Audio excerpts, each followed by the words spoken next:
ஓம் சக்தி.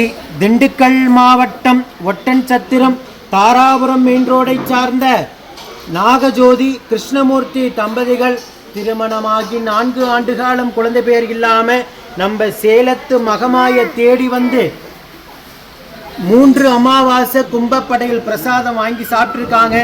4வது அமாவாசை விட்டு 5வது அமாவாசை அம்மா மனமிறங்கி கருவை தக்க வச்சு அழகான ஆண் குழந்தை ஈண்டெடுத்து அம்மனுக்கு தேங்காய் பழம் பூமாலை பட்டு வஸ்திரம் வேண்டுதல் கடனாக செலுத்திட்டு உங்க முன்னாடி சாட்சியா நின்றுட்டு இருக்காங்க.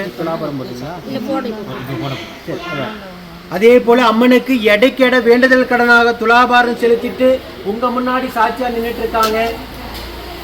இந்த குழந்தை அங்கத்துல கழுவினி இல்லாம உடல் ஆரோக்கியத்தோட வளர்ந்து கல்வியில சிறந்து அவங்க குடும்பத்தை கட்டி காத்து கலசத்துன்னு நான் வேண்டிக்கிறேன்.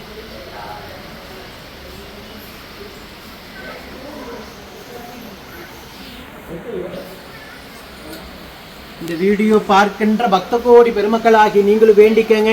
4 ஆண்டு காலம் அவங்க இருந்த கடும் தவ வாழ்க்கைக்கு 5வது மாதம்தான் அம்மா மனமிறங்கி உயிர் உள்ள வரைக்கும் மறக்க முடியாத மழலை செல்வத்தை பிள்ளை செல்வத்தை அதுவும் ஆண் வாரிசாக அவங்க குடும்பத்துக்கு அம்மா வரமாக கொடுத்திருக்காங்க.